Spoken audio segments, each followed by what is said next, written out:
Tonight, the DuPont Company brings you Rainmakers, starring Burgess Meredith on the Cavalcade of America.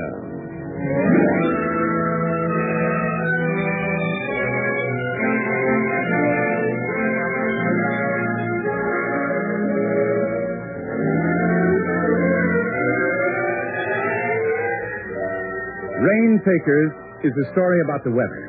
And in our play tonight, a rainmaker is going to tangle with a scientist from the Weather Bureau. Now, if you don't know about the tricks that rainmakers use, you'll find out in a moment. And ladies and gentlemen, the forecast for tonight is fireworks. But first, here's Jane Whitman. You may be lucky enough to be moving into a new home. In that case, congratulations. But all of us can have new-looking homes, and at such little cost. Paint those drab, weary walls with DuPont Speed Easy. See how bright and new your home will look. Speed Easy can be used on all interior wall surfaces. It's a resin emulsion paint, but you thin it with water. Apply with a large brush or roller right over wallpaper. It dries in an hour. You'll be surprised at how little it will cost. Ask your DuPont dealer for Speed Easy, another of the DuPont Company's better things for better living through chemistry.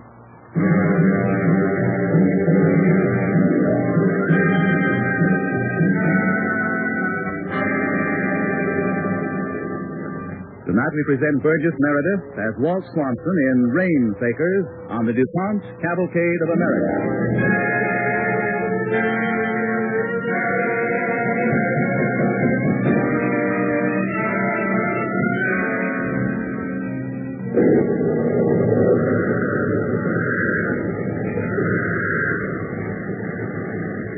Now, the weather. Everybody talks about it, but nobody does anything about it. Wrong. I'm sorry, but you're wrong. Huh? About what? The weather. People do things about it. As a matter of fact, I did something about the weather once myself. Yeah? And who are you? My name is Walt Swanson. I'm a weatherman, a meteorologist, if you want to be highbrow. Mm-hmm. Well, how long is this rain going to last? This rain will last about 1 second. Oh, come now. Is that what you mean by doing things about the weather, having our studio sound man on your side? Not at all. I weigh the weather, record its temperatures, observe the direction of the wind, chart the course of storms, measure rainfall, predict floods, warn against hurricanes, and, so far as is possible, provide weather information and accurate forecasts. Well, that's reporting weather, predicting it. That's not doing anything about it. Nobody can do anything about the weather. I did once. Just what did you do, Mr. Weatherman? Well, it all began with Colonel Dazian, a rainmaker. It was quite a while back.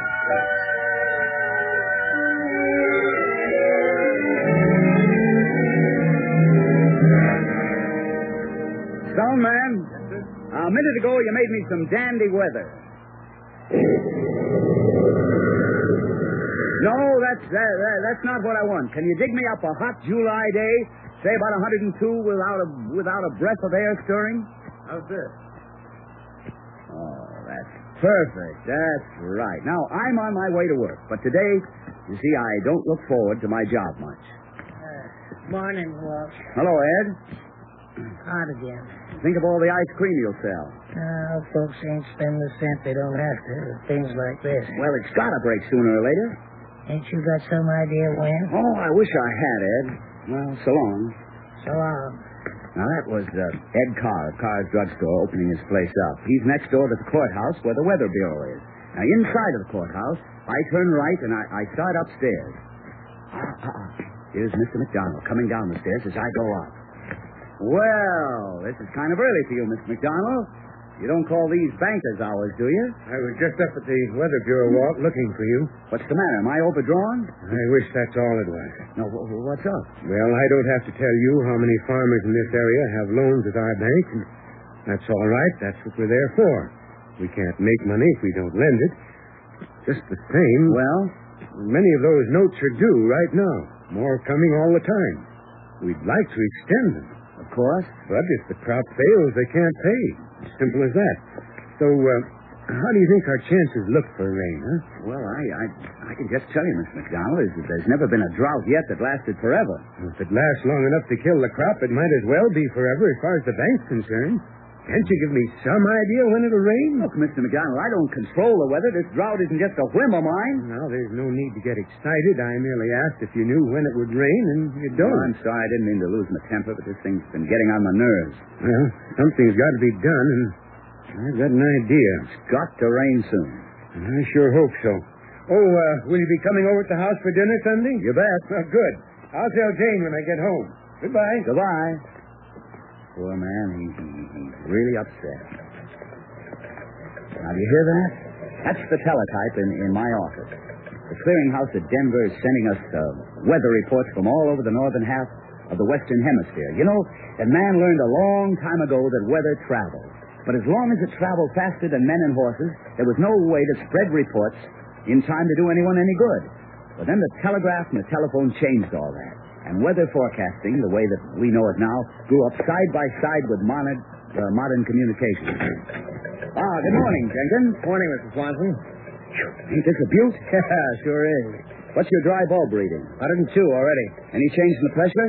No, I think this high is going to last forever. If we don't get some indication of rain soon, I'm going into a new business. Boss, your worries are over. Hello, Brownie. Why? What are you talking about? The drought, it's washed up. You can just lean back and relax. We'll be having rain any minute now. What do you mean? Well, the Farmers Association is going to hire that eminent scientist, Colonel Daisian, the rainmaker, and he's going to fix everything. You're kidding. They're having a big meeting tonight at the Odd Fellows Hall, and the Colonel's going to be there. Hand me that phone. Who are you going to call? Well, I'm not going to sit here and let farmers pay out good money to a gyp artist like the Colonel. Hello, operator. Number, please.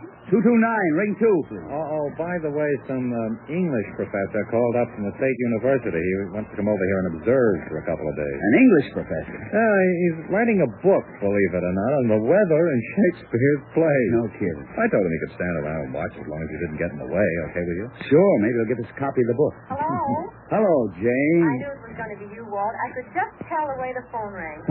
That's the deal I have with the phone company. I mean it, Walt. I didn't know it was you. I get feelings like having their right most always.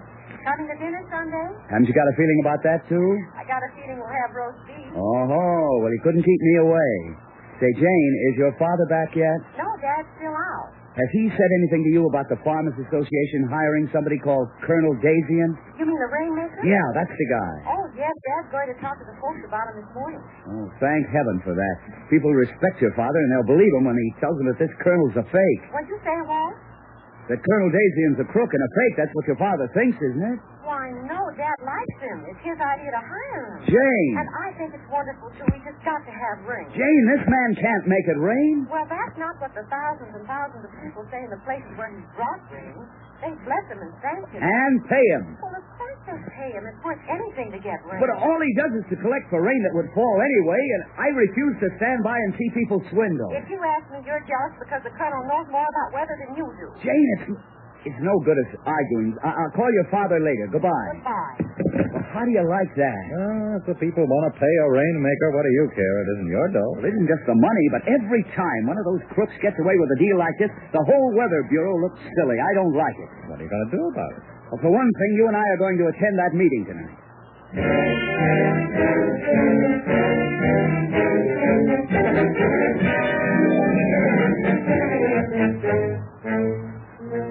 Soundman, I want the noise of wind, a great big bag of wind. I made rain in the vicinity of Springtown on the 16th of July. After 23 consecutive days of drought, I made rain in Lewisburg on the 18th of that month. That's just what I mean. Big bag of wind. And that old blowhard's brought out a good crowd, though. And they're not all farmers, either. Ed Carr's here from the drugstore. There's old man McDonald and Jane. And even the little professor who's writing the book has showed up. Nobody's laughing. Nobody's even smiling. Don't tell me that they believe that guy. And 2 days later in the area around Central City, I broke all my own records by bringing forth a full 3 inches of rain. But you folks aren't interested in what I've done in other places. You want to know what I can do here. Right? You said it. All right, I'll tell you. I can make it rain. Can I ask a question? Why, you certainly certainly may, sir. Speak right up. Just how do you make it rain? The Daisian method is quite a complicated scientific process, sir. Among other things, I discharge radiomagnetic waves into the upper regions. I doubt if I could make the process entirely clear to a layman. But I know something about meteorology. I'm head of the Weather Bureau here. Oh, so you're a fair weather friend. I think these people should know what they're getting before they pay. What they're getting, sir, is rain. If they don't, nobody pays me a cent. But when are you going to make it rain? That's the point. Sooner or later, the weather's bound to change its own accord. And I fail to see why you or anybody else should cash in on it. Nor do I, sir. The whole Look, all the rainmaker's got to do is to get a hold of these early reports, start his mumbo-jumbo, and gamble on rain. And 7 times out of 10, he'll be right, and you pay through the nose. What do you care what we say? There's money in it. It's your money, but why do you throw it away for nothing? You call rain nothing? Look, I've studied weather since I was 18 years old, and there's no known scientific method of making rain. Now, rain is caused by warm, moist air rising. That forms clouds, and when these clouds condense, why, then it rains. Just a moment. You said rain was caused by hot air rising. Indirectly, it is, yes. And why, with all this guff and talk, why ain't it pouring now this minute? These people don't want theories. They want rain. Am I right? Rain. If you want rain, that's what you're going to get. Well, you see what I mean? Brownie, let's get back to the office. I've got to make some long-distance calls. I'll show this pony up if it's the last thing I do.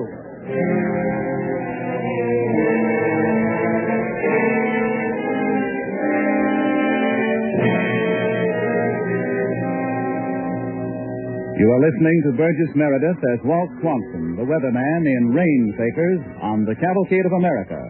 Sponsored by the DuPont Company, maker of better things for better living through chemistry.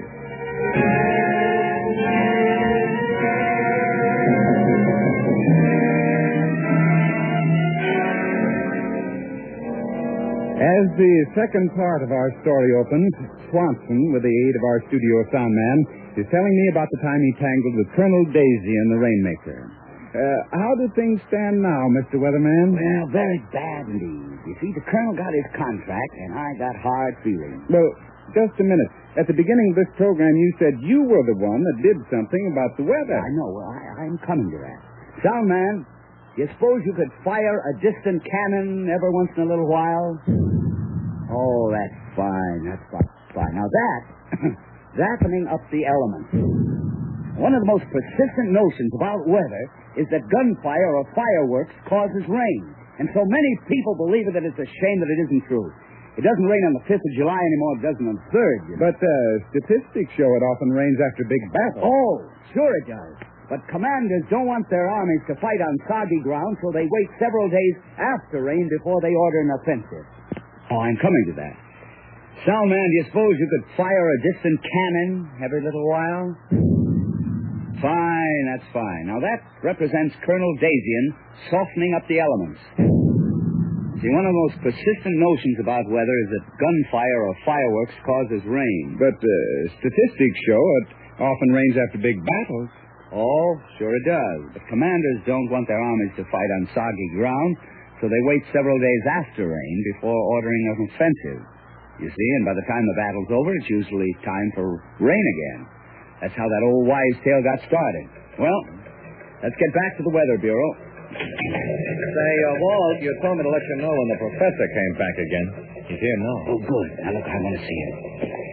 Professor, you learning all about the weather? Well, it's so complicated, I don't know if I shall ever get it straight. That's exactly the way I feel about Shakespeare. Indeed. You know, Professor, you really ought to see our instruments on the roof. I on the roof. Jenkins. Yeah, but...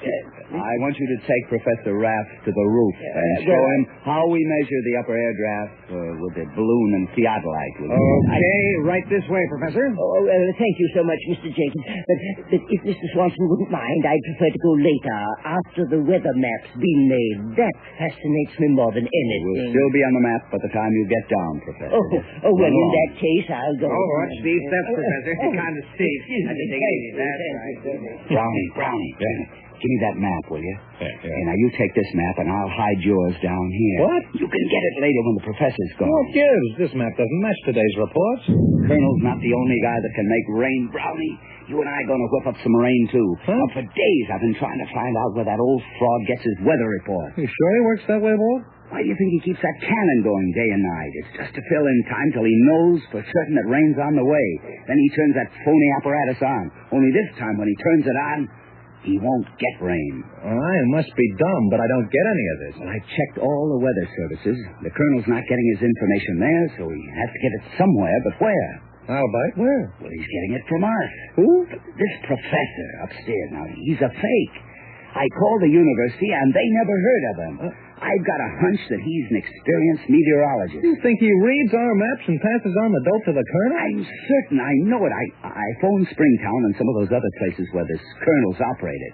And the professor, it so happens, has been observing in their bureaus at the same time that Dazian was in town. Now do you believe me? Dirty weather they got in Shakespeare's plays. You don't know how dirty. Look at this map that I gave you. Well, it's all wrong, Walt. The way you've got it here, we'd be getting rain in a few days. Yes, if only the professor thinks that way, we're all set. He'll tell the colonel that rain is due, and that old fake will turn that radiomagnetic gadget on too soon. Oh, it's a great scheme, Walt, but it's dangerous business issuing false reports. No, there won't be any false reports. You see, every day we'll make two maps. A regular one for the Bureau and a special one for the professor. Showing a nice fat rainstorm right around the corner. Thank you so much, Mr. Jenkins. That was fascinating. Oh, glad you liked it, Professor. Still at the map. Still at the map, yes. Now, there's some interesting changes here. Yes. Yesterday. Now, look at this. You see, this week's line here, we call it a cold front. Yes. Now, will you notice how it's moved south? Yes, I see. And you notice at this point that the barometric pressure has come down 2 millibars. Yes, most interesting. Dear, I hope someday I shall be able to... Oh, my goodness. What's the matter? Oh, I've just remembered there's a call I must make. Use our phone right here. Thank you just the same. This is long distance. I'll just use the boot down. Surely. Now, what did I tell you? Think you're going to phone the colonel? I know it. Within 5 minutes, that rain machine will be going full blast. That means the colonel guarantees to bring rain within 3 days. He'd better be some rainmaker.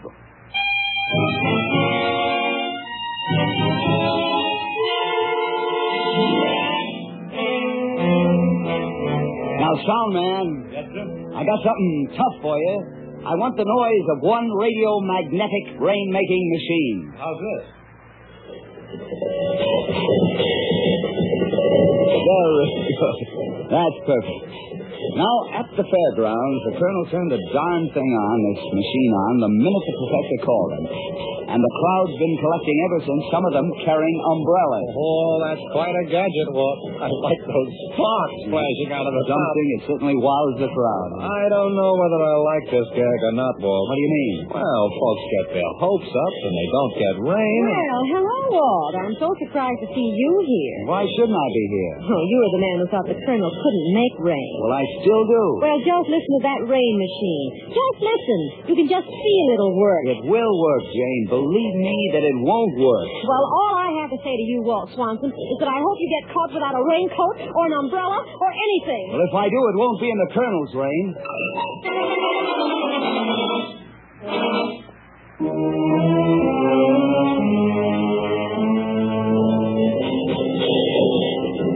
Howdy, Colonel.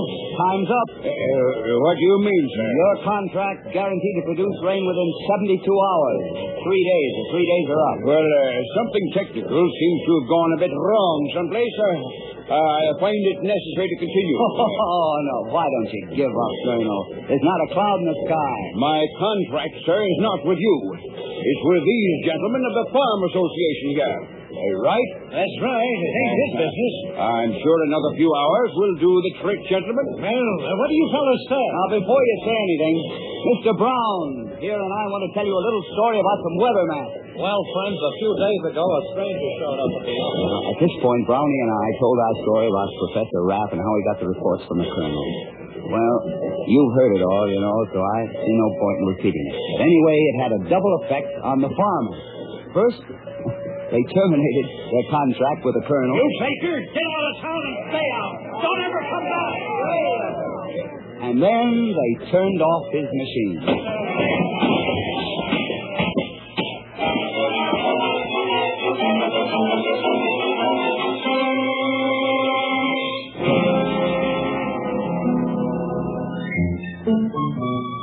And the next morning, they expressed their gratitude to me. Morning, Ed. Pretty smart, ain't you, mister? Well, you must have got up on the wrong side this morning. Hello, Mr. McDonald. How are you? Well, Mr. Swanson, sure showed that fellow up, didn't you? Yes, sir. Made us all look pretty foolish, too. Especially me. After all, Daisyin was my idea. Wait a minute. Well, if you're so all-fired smart, where's the rain? You haven't done very much about that, have you? Looks like you showed yourself up, too. You'd only listen to reason. Oh, and about dinner tomorrow, forget it. Jane said to tell you not to bother coming over. I see. Thanks. Well, I sure picked the right way to win friends and influence people. Morning, Walt. Hello, Brownie. Oh, why the long face?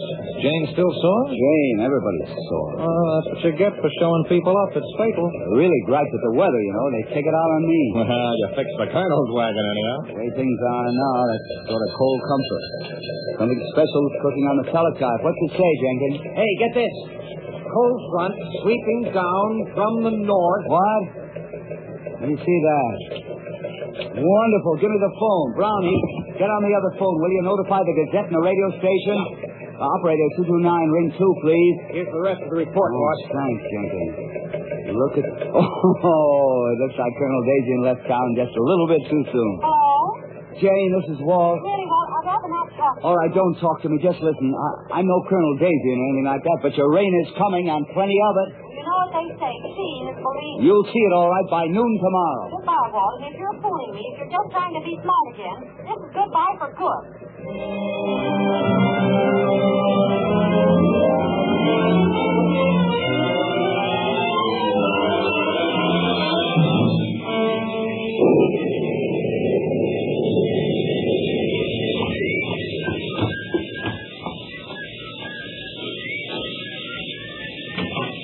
Hello, Jane. Walt Swanson, you're drenched to the skin. Somehow I don't mind it. Oh, just look at you. Come inside and get out of those wet things.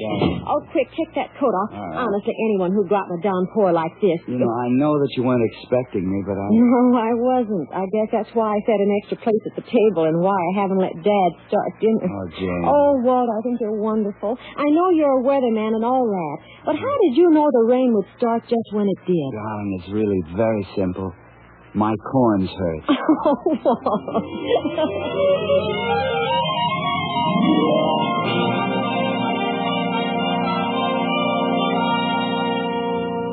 Nowadays, you can't find one person in a whole day's travel who believes in rainmakers.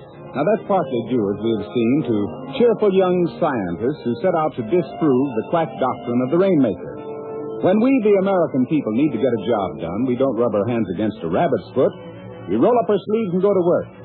That's the spirit that has given America more and better practical applications of science than any other country in the world.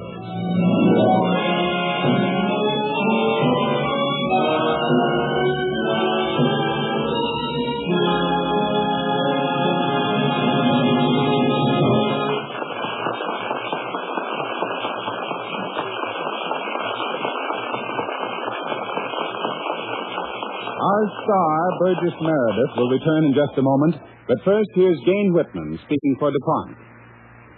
Did you ever move a zipper up and down slowly and watch the way the little teeth lock together? Try it sometime. You can marvel at the thought and planning that go into an airplane engine or an automobile. But for downright ingenuity in a small package, a zipper is a minor miracle. You find yourself wondering who was clever enough to get the idea in the first place. How the little teeth are made so accurately. How they are attached in exact alignment so that a simple, easy sliding motion closes them.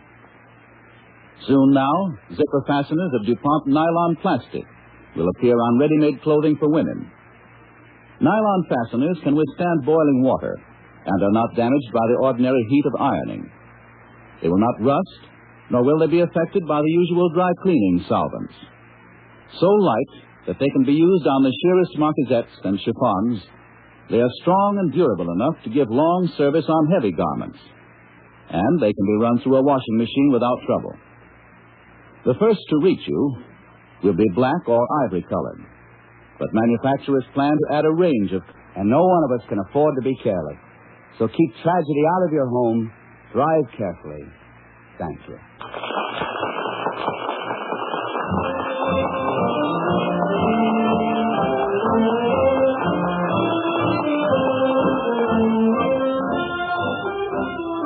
Next week, the DuPont Cavalcade brings you Shirley Booth in The Woman on Lime Rock.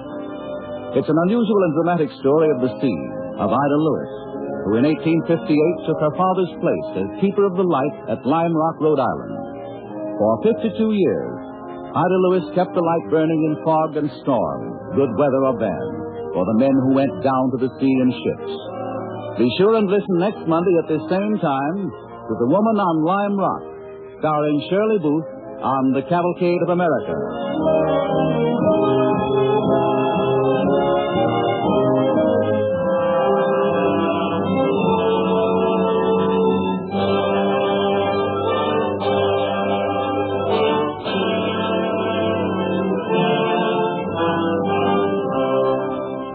The music for tonight's DuPont Cavalcade was composed by Arden Cornwall and conducted by Donald Voorhees. Our Cavalcade play was written by Frank Gabrielson. In the cast with Burgess Meredith tonight were Ted Jewett as the Colonel, Vicki Bola as Jane, Edgar Staley as the Professor, Alan Hewitt as Brown, and Cameron Prudhomme as McDonald. This is Ted Pearson wishing all Cavalcade of America listeners a very happy New Year from the DuPont Company of Wilmington, Delaware.